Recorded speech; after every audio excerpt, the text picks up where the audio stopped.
మీ మోకాల నొప్పులకు ఎటువంటి సర్జరీ లేకుండా ఎపియాన్ పెయిన్ క్లినిక్ అందిస్తున్న అత్యాధునిక చికిత్స.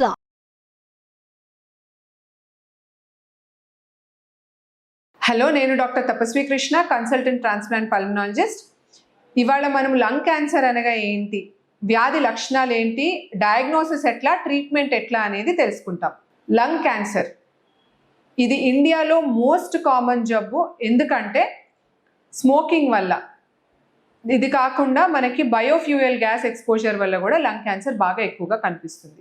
ఆల్ ఓవర్ ద వరల్డ్ కూడా లంగ్ క్యాన్సర్ అనేది first cancer among cancers. Highest incidence కనిపించేది లంగ్ క్యాన్సర్లోనే కనిపిస్తూ ఉంటుంది. సో దీనివల్ల ఏంటంటే మనకి వ్యాధి లక్షణాలు, దేనివల్ల లంగ్ క్యాన్సర్ వస్తుంది అనేవి కూడా తెలుసుకోవటం చాలా ఇంపార్టెంట్.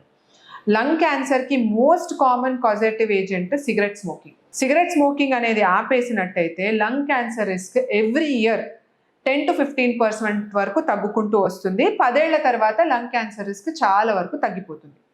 సో మన అమ్మమ్మలు నానమ్మలు ఎవరైతే బయోఫ్యూయల్ గ్యాస్ మీద చేశారో వంట, వారికి కూడా లంగ్ క్యాన్సర్ రిస్క్ అనేది చాలా కామన్గా కనిపిస్తూ ఉంటుంది. అయ్యో, ఆడవారిలో లంగ్ క్యాన్సర్ ఏంటి, మరి స్మోకింగ్ కూడా చాలా తక్కువగా చేస్తారు కదా అనుకోవచ్చు. కానీ వాళ్ళు చేసిన వంటలు, ఏదైతే కట్ల పొయ్యి మీద వంటలు చేశారో అప్పుడైనా స్మోక్ ఎక్స్పోజర్ వల్ల కూడా లంగ్ క్యాన్సర్ రావచ్చు. ఇదే కాకుండా ట్రాఫిక్ పోలీసు, లేదంటే బయట ఉండే ఫ్రూట్ వెండర్స్ రోడ్ల మీద పొల్యూషన్కి ఎక్స్పోజ్ అవుతూ ఉంటారు.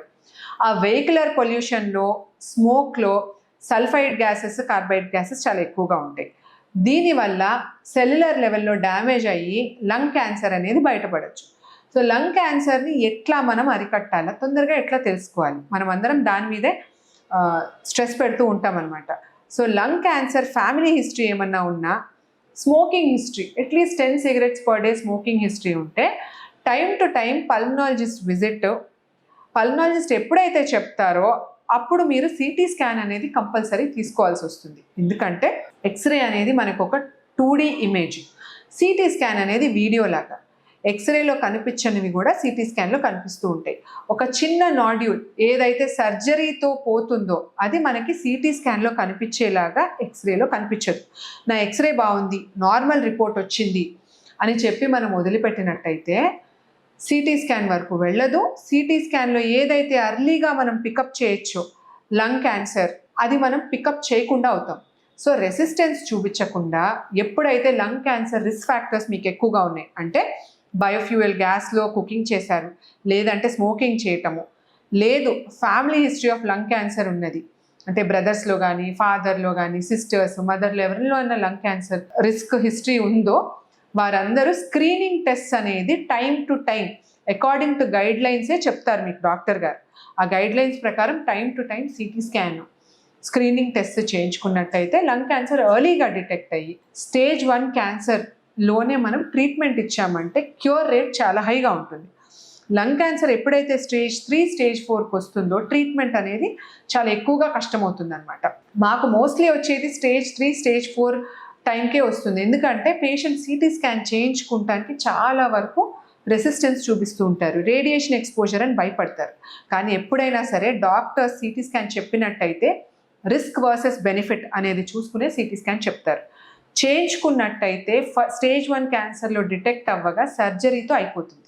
లేదంటే స్టేజ్ 2 నుంచి కీమోథెరపీ అనేది తీసుకోవాల్సి వస్తుంది, రేడియోథెరపీ, సెల్ టైప్ పట్టి డిఫరెంట్ ట్రీట్మెంట్స్ తీసుకోవాల్సి వస్తుంది. Prevention is always better than cure.